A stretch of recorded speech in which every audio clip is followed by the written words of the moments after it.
Assalamualaikum warahmatullahi wabarakatuh. Wilujeng pepanggihan malih kaliyan kula Ibu Esther. Pasinaon dinten menika nggih menika babagan serat Wedhatama Pupuh Pucung.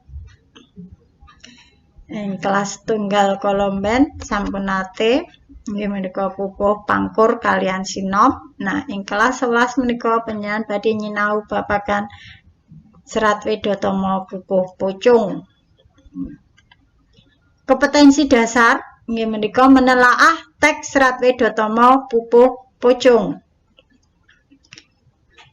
Lajeng tujuan pembelajaranipun peserta didik dapat menelaah teks serat Wedhatama Pupuh Pucung. Dene indikator pencapaian kompetensi wonten 3 inggih menika kapisan peserta didik dapat mengidentifikasi struktur tembang pucung. Lajeng nomor kalih peserta didik dapat menunjukkan pengertian dan watak tembang pucung. Nomor 3 peserta didik dapat menemukan arti kata dalam serat Wedhatama Pupuh Pucung.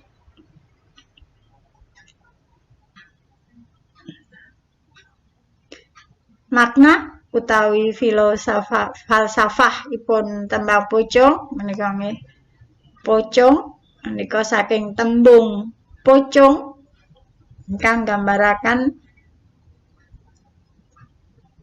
tiyang ingkang dipun pocong utawi menawi sampun seda tilar donya menika biasane saderengipun dikubur kan dipun pocong menika lajeng dipun makamaken. Nah, menika tembang pucung menika kangge ngemutaken kita marang pepati. Lajeng tembang macapat pucung menika kaiket dening guru gatra, guru wilangan, guru lagu. Guru gatra menika cacahing kula imutaken, guru gatra menika cacahipun larik saben sapada setunggal pada. Guru wilangan menika inggihipun cacahipun wanda saben setunggal gatra. Guru lagu tibanipun dawah pun swanten ing pungkasanipun gatra. Nah, struktur tembang pucung menika guru gotranipun wonten sekawan, guru wilangan lan guru lagunipun nggih menika wonten 12U, 6A, 8I lan 12O. Atus pundi nembangaken tembang pucung menika kula kinten putra-putra para siswa sampun mangertos nggih tembang pucung. Nanging ibu badhe nembangaken cobi panjenengan semak pidhangetaken mirengke. Nah, ngilmu iku kalakone kanthi laku lekase lawan kas tegese kas nyantosani setya budya pangekase tur angkara. Nah, menika tembang pucung. Struktur utawi ciri struktural tembang pucung menika sampun ibu sebataken.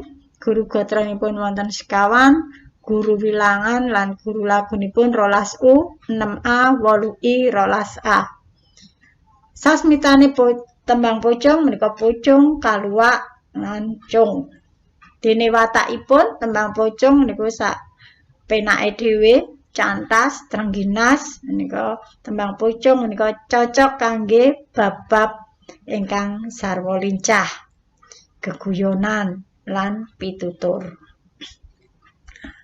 Tembang pucung serat Wedhatama padha kapisan mawi sampun ibu tembangaken ya nggih. Lajeng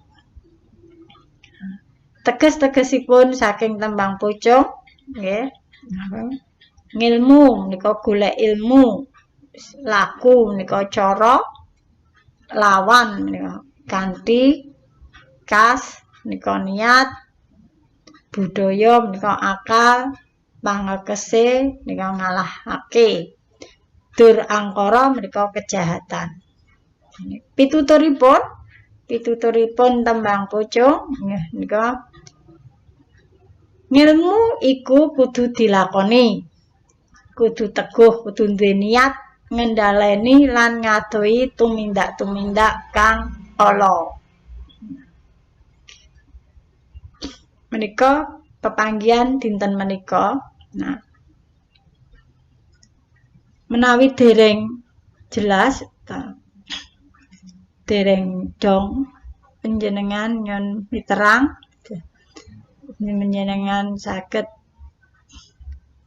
nyon pirsa wonten Google Classroom menika panjenengan serat menapa ingkang dereng jelas mangke Ibu wangsuli wonten ing Google Classroom menika.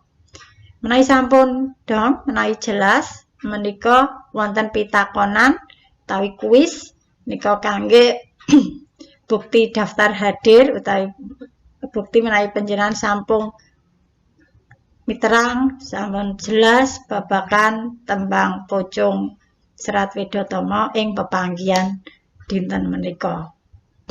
Nah, panjenengan wangsuli pitakonan-pitakonan ing mangandhap menika. Wangsulan kedah sampun kula tampi dinten menika paling dalu menika jam 09.00 dalu wonten ing Google Classroom menika. Mekaten pepanggihan dinten menika. Wassalamualaikum warahmatullahi wabarakatuh. Matur nuwun.